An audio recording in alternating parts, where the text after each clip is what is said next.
อ้ทุกคน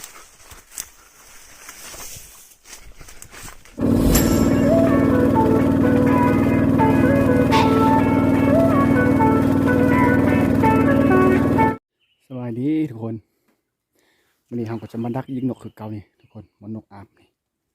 นะครับแปลงสุ่มอยู่ครับ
เล็ดทุกคน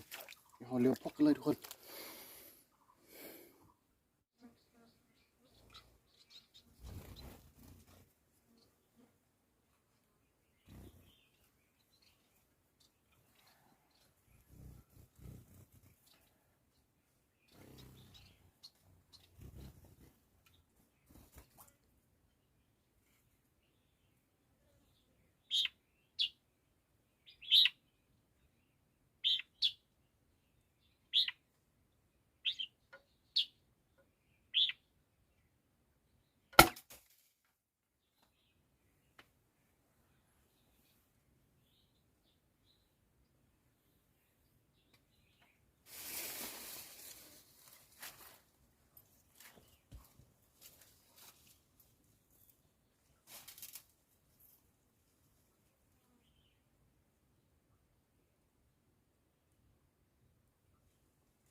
นี่ทุกคน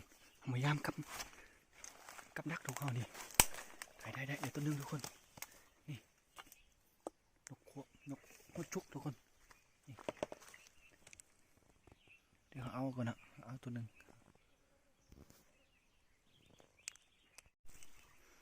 เอาแล้วอีกตัวนึงแล้วทุกคนนี่คนเห็นบ่กับรุด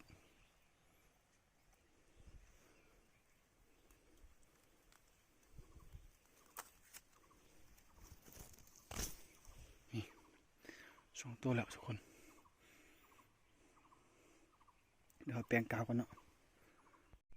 ย้ำต่อไปทุกคนโอ้เอาอีกแล้วทุกคนนี่เอาอีกแล้วตัวที่3นี่มัน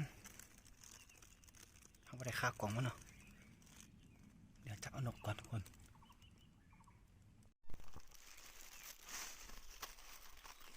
ลองต่อไปทุกคน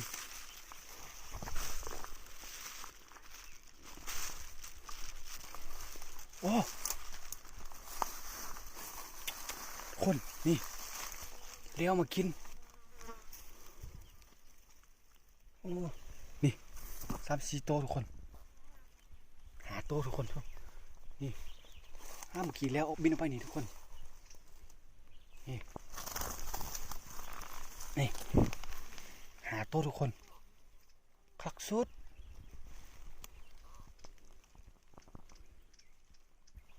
เดี๋ยวเอาก่อนเนาะ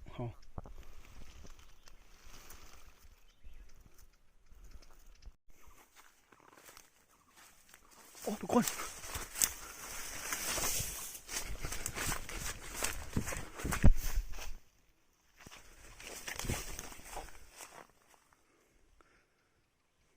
เมื่อกี้เกือบทันเกือบได้มาทุกคนซื้อยูซองก้อนนั่นน่ะเบลเลอร์ได้แท้เมื่อกี้แม่นี่ได้แท้มันเขายุบหนีทุกคนโอ้ได้ซ้ำโอ้เนาะห่างมัน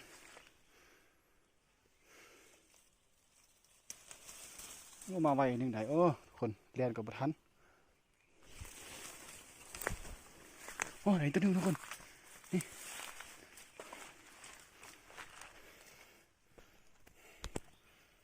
ทุกคนเปิดเอาไปได้ซ้ำทุกคนมันจุกนี่นะมันจุก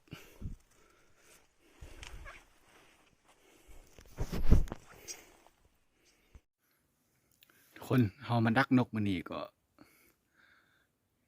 อันดักยิงนกบ่ได้เนาะยิงบ่ได้ยิงมีแต่เฮาติดกาวได้นกประมาณ10ปลายตัวทุกคนนี่ซุ่มเฮาดึงข้างหลังให้เบิ่งนกเฮาเดี๋ยวนี้เฮาจะกำลังจะกลับบ้านเนาะฝากมืดๆเด้อสำหรับคลิปนี้ก็จะจบเพียงเท่านี้เนาะทุกคน